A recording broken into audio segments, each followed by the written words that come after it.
It is already week 20 of fantasy hockey, guys. We're almost at playoffs. It's 3 weeks away from most managers' playoffs. This is why it's going to be so critical in the next 3 weeks to min-max your lineups and have the most efficient roster possible if you're trying to jump into a playoff spot, if you're trying to hold on to a playoff spot, if you're just trying to move up in your league standings to get a more favorable matchup in the first round of playoffs.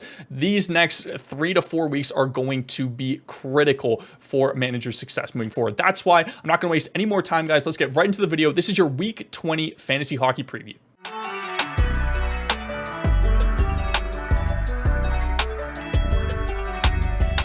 There's a slight variation to the typical NHL schedule that we see this week. The off nights are going to be the Monday, the Wednesday, and the Friday. This week's Sunday is got 8 total games, and my threshold for off nights is normally 7 total games, so that's right over the threshold. So that is considered a busy night for this week.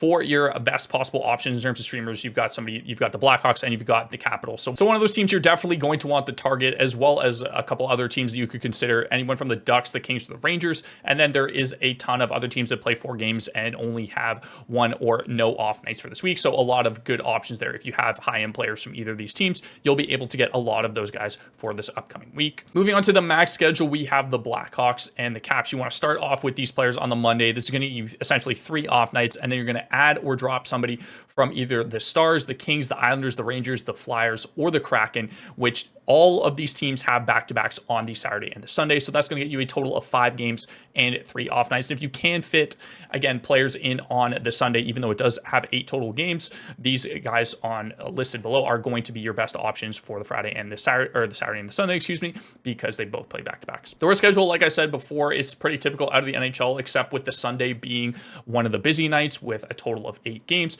So you've got the Tuesday, the Thursday, the Saturday, and the Sunday this week. And Utah is really the only team that plays 2 games, and they have 1 off night during that time. So again, if you have a ton of Utah guys that you can afford to drop, would highly recommend doing so, because there's a ton of teams that have a 4-game schedule this week that you definitely want to capitalize on. For my priority forward streams, again, we're going to target the best possible players given the best possible schedule. You've got Ryan Donato and Teuvo Teravainen. They've both been very, very good in their last 10 games. If you go and look at their game log, their production has been almost close to a point a game for both of them. It's that line 3 in Chicago that it seems to be the one that is scoring, and then they're both on that top power play unit, and both pretty well available given their ownership. Like Ryan Donato at 24%, I'm expecting his ownership to skyrocket. Teravainen, 15% owned, like he will go up as well. Anybody from the Blackhawks, but I think out of everyone, these 2 guys are the guys that are going to be available and that are actually producing at a very decent rate. So these are my number 1 and 2 options for this week.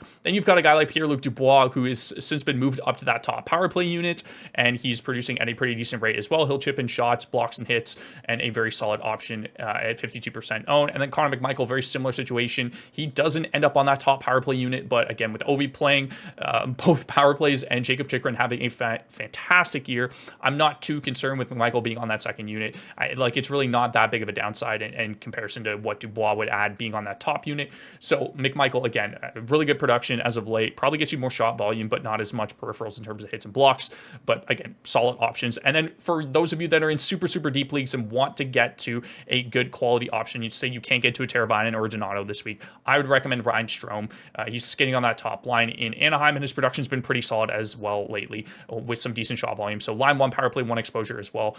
If you're in a super deep league and you need somebody to add for this week and you're in desperation, I think Strome is a good option. For my defensive streams, I'm going to continue to highlight Drew Doughty here, especially with the Kings having 2 off nights. 67% owned. As long as he's under 70%, you can look to get him. Highly recommend that you add him if you haven't already. Jackson Lacombe, again, this guy should be at the same ownership as Drew Doughty. He's absolutely phenomenal. His shot volume is one of the better out of any defenseman in the National Hockey League. Any chips and hits and blocks on top of that. And even though he is, like, the Ducks have gone to a 5-forward power play 1, he's moved down to that second unit. It's him and Pavel Mintyukov that are kind of like both on the back end there on that second unit. But for Lacombe, he's producing a 5-on-5 at a very, very good rate. So these are great indications that he is completely fine without that top power play unit. And I highly recommend you add this guy just in any league. If he's available and you need a defenseman, he is a solid add moving forward. And he's been all season. Alex Vlasic, with Seth Jones just being traded to the Florida Panthers, will be that power play 1 defenseman in Chicago. He's seen quite a bit of success there when he has been on that top power play unit. And he's got 3 3 off nights this week. He's probably one of the best defensive ads if you need defenseman for this week. So highly recommend that you add him. Also, an absolute block machine if you need somebody that blocks. And then Zach Jones, with Adam Fox being out a little bit more long-term and potentially like very long-term for the Rangers, he's skating on that top power play unit. He's got 2 off nights this week. Really recommend that you guys add this, especially in deeper leagues, if you want some of that top power play exposure to New York. There has been times where they've gone to 5 forwards, but with Kreider being out, it's just not really working. And I expect like Riley Smith and others on this team to be traded, at least in depth role. So Jones should be that power play 1 quarterback for this upcoming week. And then if you need a guy that's going to get you some peripherals, if you're in like a categories league, for example, Martin Ferravari, he's also not 47% owned. That's a typo, excuse me on that. But again, 3 off nights. He's going to get you a ton of hits. He's going to get you a ton of blocks. He's pair 2. Doesn't really do too much offensively, but you know, if you need somebody that's going to get you some peripheral stats and you're in a categories league, like I said, he should be a very good option for this upcoming week. And then finally, onto our goalie streams. James Reimer has been fantastic in his last 3 starts on back-to-backs for the Buffalo Sabres. He's had a .930 save percentage in 2 of the last 3 games with over a .910 in the 3rd. He's playing San Jose, which is one of the worst teams in the National Hockey League. He's 1% owned. He should be a very good option if you need a goalie start. Connor Ingram will get the back-to-back start against Chicago. Chicago is terrible. They're getting worse somehow with moving Seth Jones out. So it should be a very good option for Utah to pick up a win here as well. Jacob Sakarik, or Sakarik, I don't quite know how that's pronounced, but he will get essentially 2 starts this week because the Islanders both have back-to-backs for a total of 4 games.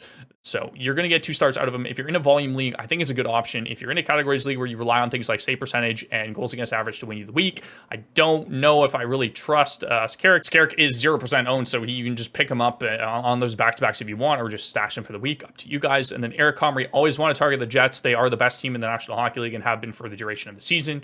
Any matchup that they against, I feel confident that they have a chance of winning.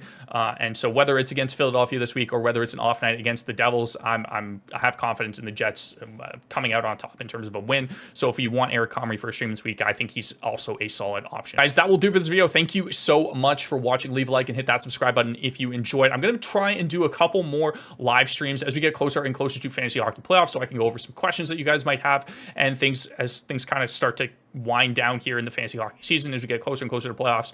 Definitely be sure that you join the Discord if you haven't already. If you have questions, anything surrounding, you know, like what to do in terms of lineup setting or anything like that. I know that's a very popular topic a lot of the time, but I'm going to look to try and do some live streams in the next couple weeks here moving forward to towards fantasy hockey playoffs. So with that being said, guys, good luck in your week 20 of fantasy hockey. I'll see you in the next video.